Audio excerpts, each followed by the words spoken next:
Hello everyone, Carlo here from All You Can Board, and today we are previewing two games that are on Kickstarter in a joint campaign together as of January 24th. So this is Quo Vadis along with Gussy Gorillas. These are both from Bitewing Games. These have both been sent to us, obviously, to create content. So these are paid previews. Full disclosure, we have been paid to put together the previews for both of these games. They are both negotiation games. The other thing I want to mention real quick is that these are prototypes. So even though these might look fairly high quality to you, these are apparently very close to what they're going to look like in the final version, but just keep in mind that your final version of the game, if you do back it, could look different from what you see here. So these are going to be split up into two separate previews. I'm going to look at Quo Vadis, and then Dylan's going to take my spot here and look at Gussy Gorillas afterwards. So let's just jump right into it. So what are you doing in Quo Vadis? Well, it's basically a negotiation game where the first thing I'll say is that this is sort of a re-implementation or kind of an updated take on a game called Quo Vadis that was designed by Reiner Knizia back in 1992. So this game previously played with 3 to 5 players and was kind of like a more dry political theme, had a bit more of a kind of a drab artwork style to it. And this is now an updated game. It was kind of, some people considered it a cult classic, and now Bitewing has taken this. They've updated it with artwork from Quanchai Moria and graphic design from Brigitte Indelicato. And now they've basically, added some new twists and changed the game a little bit. Anything that's been changed from the original has had 100% approval from Reiner Knizia, who has worked on this sort of redevelopment of this game as well here. So again, you're negotiating in this game. For a full look on what you do in this game, a full rules video, Bitewing Games themselves have a fantastic how to play video on their channel, which I'll link in the description below. So I'm just going to give you a brief overview so that you know what's going on in case you don't want the full rules. So everyone is going to pick one of these animals, or basically there's like crocodiles, ibises, marmosets, a bunch of different ones. And you're going to get 6 of these animal tokens, which are also going to give you little player abilities that you have throughout the game. So on your turn, you have 1 of 4 actions. You're going to either be placing one of your animals onto the board on one of these 4 starting exhibits. You can move an animal forward to a future exhibit. I'll explain how that works afterwards. You can move peacocks forward on your turn, or you can move the zookeeper around. But the basic idea is you start at the bottom on these main exhibits, and the game ends when the 5 spaces on this star exhibit at the end fill up. As soon as that 5th spot fills up, the game ends immediately, and the player with the most points wins. But in order to even be eligible to count your points, you have to have at least one of your animals in that star exhibit. So let's say I'm playing as the crocodiles. It doesn't matter if I have 1 or 3 or 4 crocodiles in there. I get points based on what I have behind my screen, but again, if I have no crocodiles in there, I could have 1,000 points, I would score 0. So you have to have at least 1 in the star exhibit. And you're moving your animals forward towards that star exhibit based on having majorities. So every exhibit has a number of open spaces it has. For example, if this one has 1 open space, then by having 1, I automatically have the majority. So on a future turn, I could just move my crocodile forward. But here, for example, there are 5 spaces, so you would need 3 of your type of animal to move something forward. So you're probably wondering where the negotiation comes into play. Well, if I had 2 of my crocodiles, and let's say one of my opponents who's playing as the rhinos has a rhino, I need a 3rd vote to be able to advance. So I can ask that rhino player, what do you need? What would I need to get your vote so that you can help me advance? And that rhino player can do anything from saying, just go ahead, I'm a nice guy, you can hit me back later. Or they can say, give me 2 victory point chips from behind your screen. Or they could say, let me use your ability later. The negotiation is kind of open to interpretation. I'm going to focus more on the negotiation a little bit later, but that's sort of an overview of the game. As you're moving through here, you're going to be picking up some of these tiles. You can move the zookeeper around. The zookeeper is going to block you from picking up these point tokens as you advance, but the zookeeper is also going to make it that you can cross over the zookeeper and move to the next exhibit without actually having the majority. There's all kinds of stuff that comes into play with these player abilities that I'll talk about a bit more in the negotiation section. But again, that's kind of a brief overview. If you want more of the full rules, go check out the official How to Play video from Bitewing Games. So let's talk about the player count. So the original game, as I mentioned, was a 3 to 5 player game. The consensus was that it was best at 5, still quite good with 4. Most people didn't really like it much with 3. It didn't seem to work as well with 3, and even with 4 was sort of touted to be an inferior game to the 5 players. So this one has been expanded to work with 6 or 7 players. So one side of the board is for 3 to 5, and the other side actually goes to 6 or 7. And they've also made adjustments to the game to balance it a little more and make it a little more interesting when you're playing with only 3 players. Because of course, in a negotiation game with fewer players at the table to negotiate, there's fewer deals happening. There's just less room to make plays and kind of advance your own agenda in the game. But with the invention of these peacocks, which you can do 2 things with these peacocks. You can either take a turn to just advance a peacock up to the next exhibit, which changes, it can move the peacock up to help or block a spot for someone else, or it can free up a spot for you to then go where the peacock was. There's all kinds of stuff, but you also get a point token when you do that. And you can also bribe peacocks to help get their votes to help you move forward. So having the peacocks in here, and it's a variable setup, so based on the player count, you have more or fewer peacocks, and they're in different spots. So the game has been kind of adjusted to work across different player counts. The abilities are always going to feel different based on the amount of players too, because the fact that each animal has its own ability. If you're playing with 3 animals one game, and then the next game you're playing with 4, and 2 of those are the same and 2 are different, the dynamic at play, those same abilities might be at play, but combined with other abilities, there might be new strategic opportunities that didn't present themselves before. So the player count, not only in how tight the spaces are, where the competition is in the map, there's going to be these little kind of adjustment in the gears for how the game feels across the different player counts. But it's just important to note that there have been specific changes made to make sure that it is balanced and scaled at those player counts, rather than just saying, it's just not as good and the game is the same. So now let's talk about the game length. This is one of the most interesting parts about the game to me, because I was caught off guard after reading the rule book. I then saw on the side of the box that it said 20 to 40 minutes. And to me, it didn't seem like that quick of a game. I don't think we've been able to get it under 40 minutes in the plays we've had, but there's always been at least 2 new players at the table in the plays we've had. So with it being a first game, rereading some rules, not really knowing what's going on, obviously it's going to run closer to that maybe hour mark for your first play or couple plays, especially if you are playing with all the animal abilities and everything. However, I could see this, even the second game compared to the first game was already much quicker. I could see this being, 20 minutes is going to be pretty unlikely, but because it has a variable game length, you can rush the end of the game, you can slow play it a little bit. There's no way to ever move away from the star exhibit, so you can't slow down the game. But depending if people are rushing to get into that star exhibit or trying to spend more time collecting points on the board, it has that kind of variable game length. More players at the table also means more people to negotiate with, more deals are happening. That can mean one of 2 things. Either it means that you get more abilities to help you and more deals that push you up the board further, or it could mean that more of the game is spent talking, trying to work out deals. So I think the player count, or the play time, the game length is going to range really depending on who you're playing with, how many players, the experience level at the table, all that kind of stuff. But just know that once it really, people know what they're doing, it could be one of the quickest negotiation games around, which I think is a big benefit to this type of game. There's so much room for how you want to negotiate, what you want to negotiate with. Do you want to negotiate short-term or long-term? All these kinds of things. So the main things I want to focus on are, first, any deals that you make with other players are binding as long as that deal happens on that turn. So anything that you've promised, let's say, I'll give you this as long as before the end of my turn you do this, whatever. Anything that you've agreed on that's happening on that same turn, you have to withhold your promise. Anything that you've promised or negotiated on that is on a future turn, all bets are off. You can choose to break that promise if you want. It's totally up to you. So you can sometimes make deals that involve both. You can say, I'll give you 1 point right now, but I only have 1 point. I'll give you, if you need to make this deal, or someone will say, well, give me 2 more points later. The next 2 points you get, you have to give that to me. You'll say, sure. But later you can just say, things have changed. My plans have changed. I can't do that anymore. And maybe that changes your negotiating relationship with that partner. Maybe that person doesn't want to trade with you throughout the rest of the game. And that's fine. That's one of the things you have to consider. So another thing I want to mention is just, this came up before, is how group dependent this game is.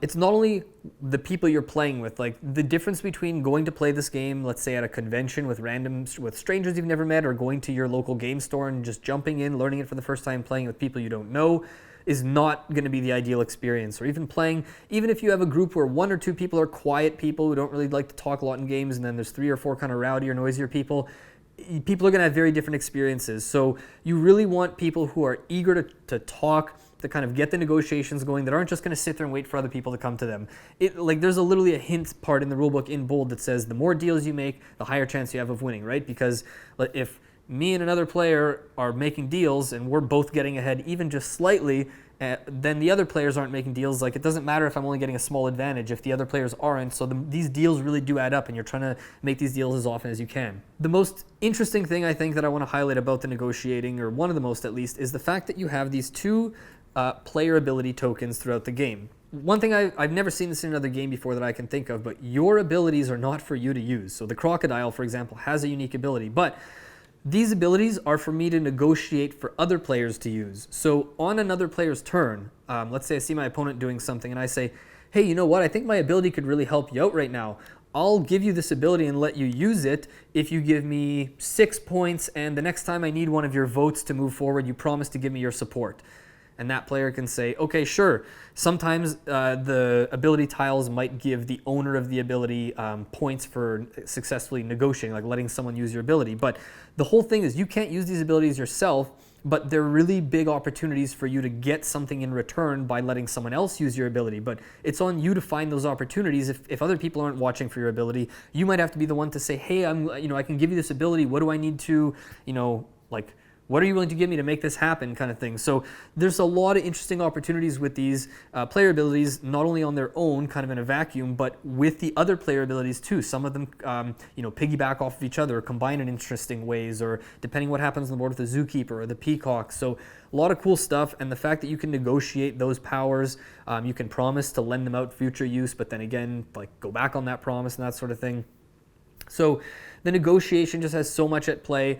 Another example, one thing I want to give, just in terms of, just so you can get a feel for how the negotiation can go, because in negotiating games, you are often trying to present a deal in a way that there's a lot of sneakiness, because you're sometimes trying to present a deal in a way that makes it seem like it's beneficial to someone when really it's not. And they're like, wait a sec, that's not a good deal for me. Like, hang on a second here. And you're like, whoa, no, wait a second. You're trying to backpedal. And in a game we played the other day, I want to highlight something, because Dylan, actually, so for those of you who aren't familiar with our channel, that's my cousin who I co-run the channel with. You'll see him later in the video. He was making a play, and he was proposing a trade to our friend Jake. And Jake kind of was playing for the first time, and he kind of looked at him and went, wait a second, are you threatening me? And the look on Dylan's face when he realized that he had been called out for his threat, the simultaneous look of he felt bad but was also couldn't hold back the laughter, and the rest of us at the table just thought it was just a moment that captured really the spirit of what you can do in the game. You can threaten someone but present it as a nice offer, and it's up to them to notice whether that is an offer or not. And then I saw that, and I tried to use that opportunity to leverage my position with Jake. So I said, Jake, you know what, don't listen to that. Whatever he's saying, I'll give you even more money than him or whatever. He's like, it's still a threat, it's just a lesser threat. And then now that kind of sullied my relationship for trading with him, and then he didn't want to negotiate with either of us. So I bring these up real quick just as examples of what, there's so much freedom. It feels like a very sandboxy negotiation game, because there really aren't many rules on what you can or can't negotiate with, and a lot of it is just up to the players to determine kind of what is this landscape going to look like? What is the kind of temperature of these trades? What are people willing to negotiate for or not? The game arc through the negotiations is very interesting, because at the beginning it's a lot of, I'll give you a vote if you give me a vote later. Yeah, sure, that sounds good. Or I'll give you a point if you give me a vote. Yeah, okay, cool. They're pretty mundane trades at first, but later it's, I'll do this if you get me your power, and then if I can get you into the star exhibit, then you give me these tokens. And they get so intricate, and also the stakes get higher, because you know that you need to get into that star exhibit. And if you realize sometimes out of desperation, you might have to way overpay for something to get in there because it's desperate. So anyways, I really wanted to focus on, I'll leave it at that for negotiation, but because that is the heart of the game, I think that's really what's going to make you, be able to decide if this game is for you or not. So that's the big question now. Who is this game for? If you don't like negotiation games, or you haven't liked them in the past, generally I don't know if there's enough here. I think it just depends. If what you don't like about negotiation games in general is that you just don't like haggling with your friends, or you have, let's say in your friend group, you have that one person who's too quiet, or people get too into it and start arguing to the point where it makes the game unfun. If any of those parts just generally of negotiation don't work for you, I don't think this game is going to change the way you feel about negotiation in that sense.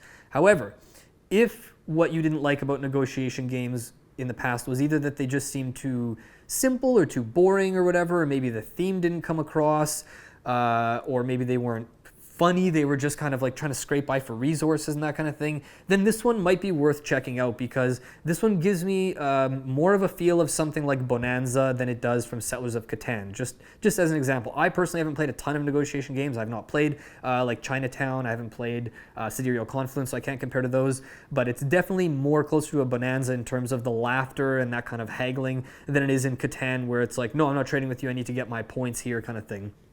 So if you do like negotiation games, then I think this is almost a no-brainer. I mean, the production value here as well is something I'm going to talk about for a moment, because the quality of the components is outstanding. Obviously, there's going to be different versions of the game. There's going to be a deluxe. Some of the things you might see in some of these B-roll shots might be optional add-ons and that sort of thing. But obviously, the quality of everything is fairly high, even though this is a prototype.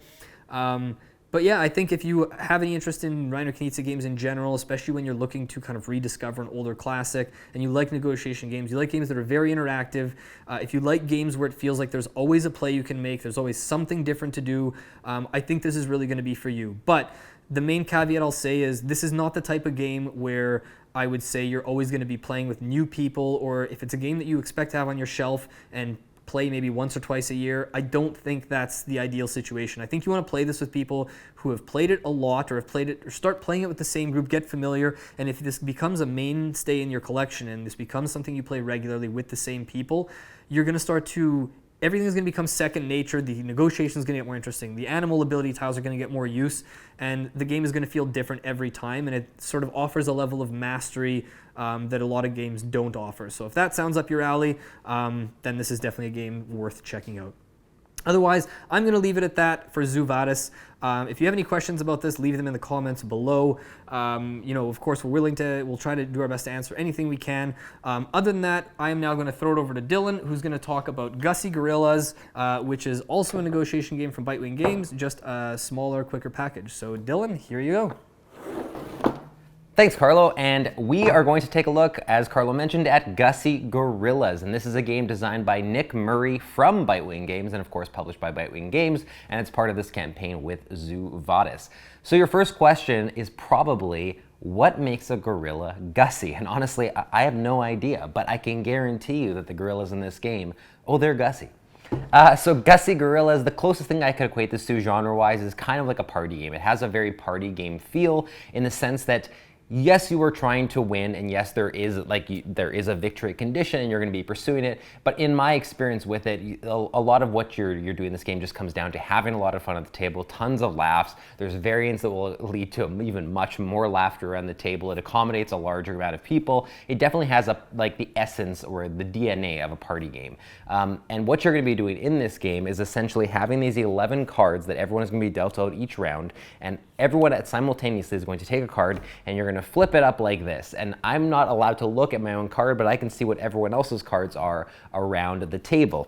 And once those cards are up, it becomes a negotiation game. You are essentially having to make trades and make swaps with other people on the table for the cards that you see that they don't know what they have, and you don't even know what you're offering people. So you have to kind of gauge what people's reactions are to your card. If everyone starts trying to trade with you immediately, you might assume, okay, well, my card is obviously very good, and then you do have the option to not do a trade and just play that card down in front of you, and that will then be there for your final scoring of that round.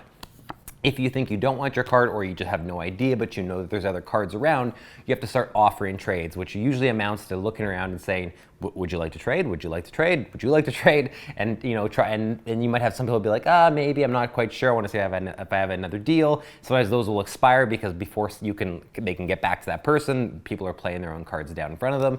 When you play a card in front of you, or when a trade happens, you don't have to wait for everyone to have completed that before you all draw your next card. If I decide I'm going to play this in front of me and everyone else is still figuring out whether they want to trade their cards, I pull up my next card, and now this one's up for trade. And so you can have certain people finishing their deck before others, which makes for a little bit of an interesting dynamic. And on top of that, you do have the option to, if you think that you really want a card, for instance, and no one wants to bite for the card you have, it's not attractive enough, you can take a second card, put it face out to the rest of the group, and you can offer 2 cards for 1 in a trade. Or you could offer 2 cards and say, if you flip up another card, I'll trade 2 for 2, or you could have them flip it up and then decide if you want to make that trade. There are not a lot of restrictions when it comes to the negotiation, the way you make deals. We had some people around the table have a single card up and then and look at another person and say, I will flip up another card blind if you flip up another card blind, and we'll trade 2 for 2 at that point. So, I mean, sometimes it'll work out in your favor, sometimes it won't, and a lot of that comes down to luck. So you're making all these trades. At the end of the round, when all the cards have been played, you're going to calculate your score based on a couple factors that we'll get into, and whoever wins the round is going to get one of these banana tokens. If you have 2 banana tokens, so essentially you keep playing rounds until someone earns their second banana token, and then they win the entire game of Gussy Gorillas. So the big thing we got to get into is scoring, because I told you how the game plays, and that really is all the rules. That it's a really simple game to teach and to get to the table. But the scoring is something you have to understand, so you know why you would make certain trades or why you would want to look for certain cards. So all the cards do have big numbers on them. Like this one says 1 and it has a 1 on it. In general, all cards are going to score for the value that's listed on them. So in that way, a 2 is less valuable than potentially than a 7 or an 8 or a 10 or whatever the case is. But there are ways to manipulate some of these cards. So for instance, one of them, I won't go over every single one, but I'll go over a few so you can get an idea. For instance, 1 is obviously worth just 1. However, and I don't know if I have another one here that I can show, but the idea is if you have 2 number 1s at the end, they actually combine to make an 11. So you can try to collect 1s and then end up with 11 instead of a 1, and you obviously have increased your points by 10. Besides the 1s, however, if you get duplicates of any other number, so if you have 2 5s, for instance, pairs cancel each other out and none of them score. So once you have like a high value card, like a 6 or something, you don't want to get another 6 because it's going to cancel both 6s out and you score 0 for those. There are some special ability cards that can circumvent some of those. We'll get to those last, but just so you can understand like how some of the base scoring works with these numbers, you generally don't want to search out pairs unless they're for the number 1 specifically. Then we have these cards that have these arrows that go around them. So this one says 2 on it, but the reason that there's these arrows is that there are, like I mentioned, these special ability cards, and one of those special ability cards is one that's called Flip, which is right here, coincidentally. So this one just says Flip. If you end up with one of these flip cards at the end, you apply it to one of your cards that has these arrows on it, and it turns the other way and becomes whatever is on the upside down version of the card is. So this 2 would become a 7. So you could collect some of these 2s and then know the only way I'm going to get and increase my points from these is if I collect flips to be able to flip these 2s into 7s. But again, if you end up flipping 2 into 2 7s, the 2 7s cancel each other out and you score 0. So again, you'll start to see how it's really tough to like manage everything you want to score for. Some of the other ability cards that are available, so one of them is called Reverse. So reverse is a big one because it turns a negative number into a positive number or a positive number into a negative number. So there are going to be some cards that are just negative cards right off the bat. So for instance, this always starts as a -12. This is going -12 to your score, which obviously is horrible. However, you can collect them if you already have reverses, because then you can change a -12 into a +12, which is fantastic. Or if you then collect a -12, you're going to have to start searching out these reverse cards to really stop yourself from losing a bunch of points at the end. So we have reverse, we have flip. The last ability card that I don't have here, but I don't really have to show it to you. I'll put a shot on the screen or something that shows it, which is called split. Split is how you get around the rule of pairs canceling each other out. So 2 6s, again, using that example, would normally cancel each other out. You get 0 for that. If you have a split, you can apply the split to a pair with like your 2 6s, and now they would score 12 points rather than scoring you 0. So again, you're managing 3 different power cards. You're managing a whole bunch of number cards, some negative, some positive, some that can be rotated. You can't create pairs unless they're 1s. So you're trying to think about all this as you collect cards while making trades so that at the end of the round you can score more points than anyone else to get a banana. And that is essentially Gussy Gorillas. It is just a frantic, chaotic party style game that has people, yelling across the table trying to make these trades and trying their best to even know what they should trade for to be able to score the most points.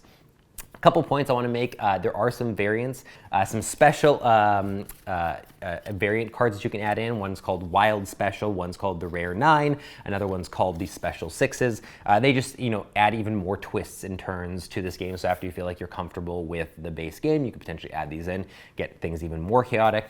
One of the most hilarious variants I've seen in a board game is in this one, and that is that you can no longer use any actual dialect. You can't use words to speak with your trades. You can only, everyone at the table can only make monkey noises. So like ooh and ah and stuff like that.